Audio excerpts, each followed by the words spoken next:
तो जैसा कि 19 अप्रैल को लोकसभा चुनाव का पहला चरण है और लगातार पीएम नरेंद्र मोदी खुद चुनाव प्रचार प्रसार में उतरे हुए हैं, जहां यूपी के मेरठ से शुरुआत करने के बाद लगातार बिहार, बंगाल और उसके बाद फिर से यूपी का दौरा करने के बाद एक बार फिर से बिहार में पीएम नरेंद्र मोदी आज नजर आएंगे। और साथ ही साथ आपको बताते चले कि मध्य प्रदेश के जबलपुर में वो रोड शो भी करेंगे, पश्चिम बंगाल के जलपाईगुड़ी में भी जनसभा करेंगे पीएम नरेंद्र मोदी। और 4 अप्रैल को जहां जमुई से उन्होंने बिहार की शुरुआत की थी चुनाव प्रचार की, और आज नवादा में पीएम नरेंद्र मोदी चुनावी हुंकार भरते हुए नजर आएंगे। और पिछले साल की अगर बात की पिछले लोकसभा चुनाव की बात की जाए 2019 में यहां पर गिरिराज सिंह के समर्थन में वोट मांगते हुए नजर आए थे, और इस बार पीएम नरेंद्र मोदी नवादा में चुनावी हुंकार एक बार फिर से भरते हुए नजर आएंगे। तो चलिए आगे बढ़ेंगे और बात प्रधानमंत्री की रैली और रैली के बीच चिराग पासवान का क्या कुछ कहना है। दरअसल चिराग पासवान ने इस बात का जिक्र किया है कि न सिर्फ बिहार बल्कि देश भर के अंदर एनडीए गठबंधन मजबूती के साथ इस बार चुनाव लड़ेगा, और न सिर्फ मजबूती के साथ चुनाव लड़ेगा बल्कि बिहार की सभी 40 सीटों पर एनडीए गठबंधन जीत दर्ज करेगा और बिहार में डबल इंजन की सरकार एक बार फिर से जो है वो बनेगी। डबल इंजन की सरकार से ही विकास होगा, इस बात का भी जिक्र चिराग पासवान ने किया है। और साथ ही चिराग पासवान ने दावा किया है कि बिहार की 40 सीटें बीजेपी जीतेगी। गारंटी पे ना सिर्फ बिहार को बल्कि पूरे देश को और अब तो दुनिया को भी इस गारंटी पर विश्वास होने लगा है। ऐसे में जहां एक तरफ हमारे प्रधानमंत्री जी की गारंटी है, वहीं हमारे गठबंधन की मजबूती है जो इस बात के विश्वास को दिलाती है कि आने वाले दिनों में बिहार की 40 सीटें हम लोग जीतेंगे। आज नवादा की सीट पे मैं जा रहा हूँ, मेरे साथी मेरे भाई जो कि अभी भी मौजूदा सांसद हैं राज्यसभा से, पर अब बहुत जल्द अब वो हमारे सदन में अब आएंगे, लोकसभा में वो आएंगे, उनके प्रचार में हम जा रहे हैं, प्रधानमंत्री जी भी होंगे। और अब बात करेंगे कांग्रेस के मैनिफेस्टो की। कांग्रेस के मैनिफेस्टो पर बीजेपी ने बड़ा तंज कसा है। प्रधानमंत्री नरेंद्र मोदी ने कहा कि कांग्रेस के मैनिफेस्टो में मुस्लिम लीग की छाप है, तो वहीं कांग्रेस ने भी बीजेपी पर हमला किया। इस रिपोर्ट में देखिए।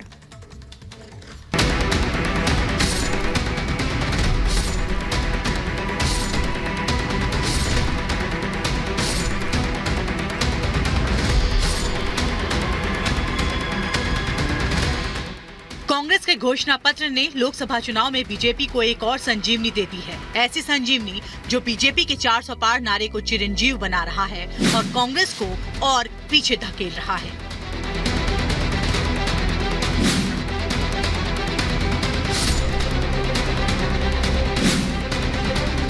कांग्रेस 2024 के अपने मैनिफेस्टो को अब तक का सबसे अच्छा घोषणा पत्र बताने में जुटी है, तो वहीं बीजेपी घोषणा पत्र पर कांग्रेस को जमकर लताड़ लगा रही है।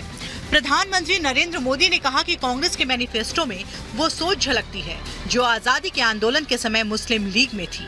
पीएम मोदी ने कहा कि कांग्रेस के घोषणा पत्र में पूरी तरह मुस्लिम लीग की छाप है। इसका जो कुछ हिस्सा बच गया उसमें वामपंथी पूरी तरह हावी हो चुके हैं।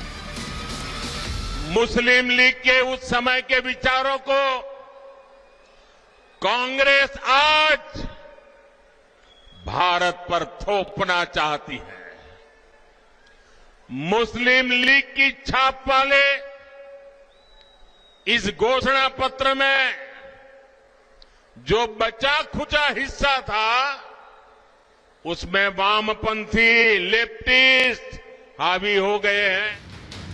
पीएम मोदी के इस बयान पर कांग्रेस नेता जयराम रमेश ने पलटवार किया। कहा, हिंदू महासभा के अध्यक्ष श्यामा प्रसाद मुखर्जी थे जो बंगाल में मुस्लिम लीग के साथ गठबंधन करके सरकार में शामिल हुए थे।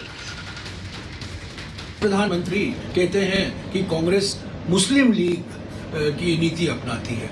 मैं प्रधानमंत्री को याद दिला दूं, प्रधानमंत्री जी इतिहास याद रखिए, 1940, 1941 और 42 में कौन व्यक्ति, कौन सी पार्टी मुस्लिम लीग के साथ गठबंधन सरकार में थी बंगाल में? श्यामा प्रसाद मुखर्जी जनसंघ के स्थापक जो थे, हिंदू महासभा के अध्यक्ष थे, और वो मुस्लिम लीग के साथ उन्होंने गठबंधन की सरकार बनाई थी बंगाल में। कांग्रेस के घोषणा पत्र पर असम के मुख्यमंत्री हिमंता बिस्वा शर्मा ने भी जमकर वार किया। कहा, कांग्रेस के मैनिफेस्टो को देखकर ऐसा लगता है कि ये घोषणा पत्र भारत के लिए नहीं बल्कि पाकिस्तान चुनाव के लिए बना है।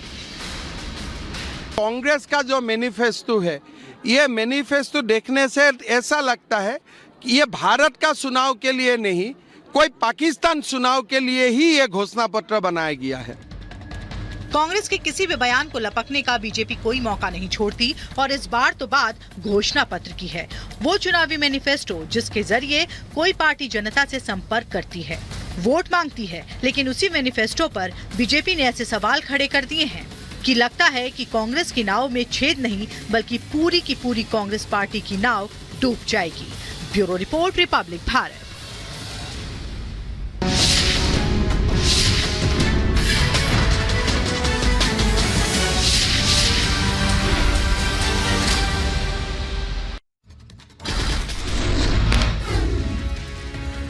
आज बिहार के नवादा में प्रधानमंत्री नरेंद्र मोदी का दौरा, आगामी लोकसभा चुनाव के लिए करेंगे प्रचार, जनसभा को प्रधानमंत्री करेंगे संबोधित। प्रधानमंत्री मोदी के बिहार दौरे की तैयारियां पूरी। दोपहर 12 बजे प्रधानमंत्री मोदी जनसभा को करेंगे संबोधित। सुरक्षा के लिए किए गए पुख्ता इंतजाम। पीएम के बिहार दौरे को लेकर बीजेपी नेता शहनवाज हुसैन का बयान, कहा पीएम के दौरे से महागठबंधन में खलबली, बिहार की जनता पीएम को देगी सभी 40 सीटें। प्रधानमंत्री मोदी की रैली को लेकर चिराग पासवान का बयान, कहा बिहार में डबल इंजन की सरकार से विकास, बिहार में जीतेंगे सभी 40 सीटें। आज ही मोदी बंगाल के जलपाईगुड़ी के दौरे पर भी रहेंगे। दोपहर 3 बजे पीएम करेंगे जनसभा, 10 साल के कार्यकाल की उपलब्धियों को गिनाते नजर आएंगे।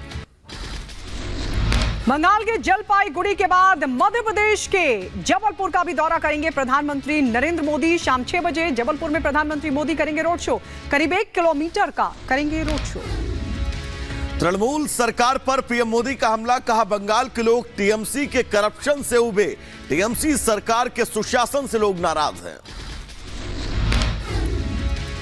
रक्षा मंत्री राजनाथ सिंह का आज बीकानेर दौरा, बीकानेर में अर्जुन राम और झुंझुनू में उम्मीदवार के लिए करेंगे जनसभा को संबोधित।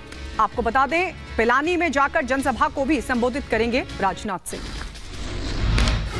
उत्तर प्रदेश के मुख्यमंत्री आज राजस्थान का दौरा करेंगे, भरतपुर, दौसा और सीकर में चुनावी जनसभा, बीजेपी प्रत्याशी के लिए जीत के आशीर्वाद मांगेंगे।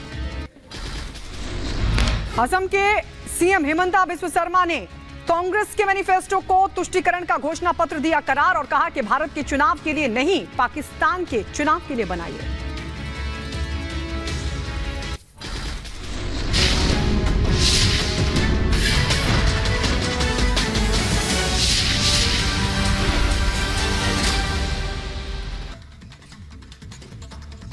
और अब बात करते हैं राजस्थान के नागौर की, जहां पर पीएम नरेंद्र मोदी ने जनसभा की थी और यहां पर क्या है चुनावी माहौल, देखिए इसी से जुड़ी हमारी ये स्पेशल रिपोर्ट।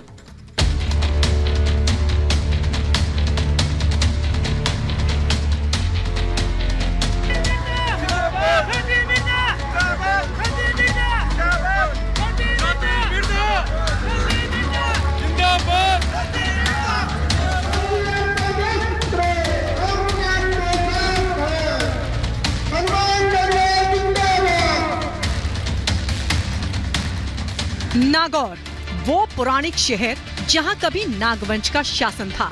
यहीं पर भारत की सबसे बड़ी नमक झील है, लेकिन माहौल अभी चुनावी है और हम यहां लोगों का मूड जानने पहुंचे।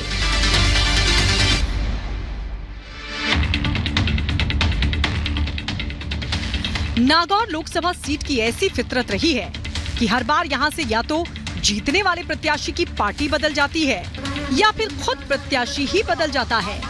और यही वजह है कि ये सीट हमेशा से प्रदेश की हॉटेस्ट सीटों में से एक रही है।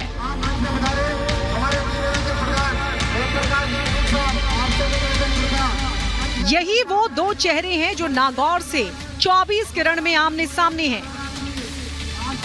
बीजेपी ने ज्योति मिर्धा को मैदान में उतारा है, जो हाथ का साथ छोड़ बीजेपी में शामिल हुई हैं।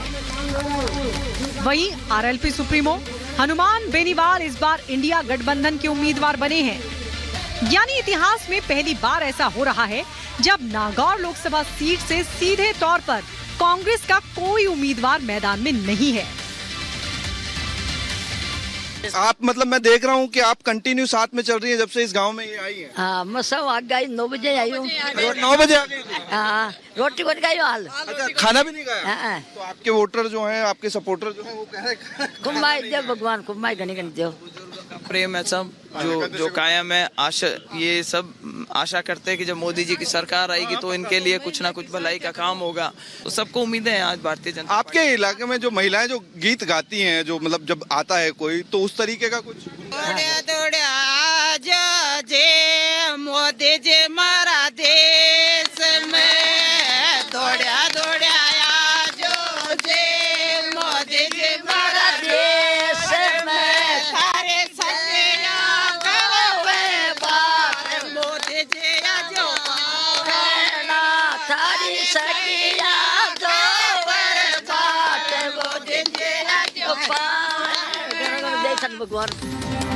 नागौर लोकसभा सीट पर चुनाव की बात करें तो पिछली बार की तुलना में इस बार के समीकरण काफी बदल गए हैं। मैदान में उतरे दोनों उम्मीदवारों के चेहरे भले ही वही हैं, लेकिन उनकी भूमिका बदल गई है। बीजेपी प्रत्याशी ज्योति मिर्धा पिछली बार कांग्रेस की प्रत्याशी थी, जबकि हनुमान बेनीवाल पिछली बार एनडीए गठबंधन के उम्मीदवार थे। पिछली बार हनुमान बेनीवाल ने ज्योति मिर्धा को 1,81,000 वोटों से मात दी थी।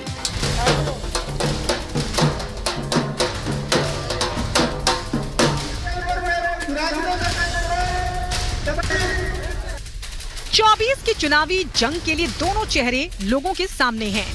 चुनाव की रणभेरी पहले ही बज चुकी है और नागौर में पहले ही चरण में चुनाव भी हैं। ऐसे में उम्मीदवार भी मैदान में हैं। घर घर और गली गली पहुंच जनता से आशीर्वाद मांग रहे हैं।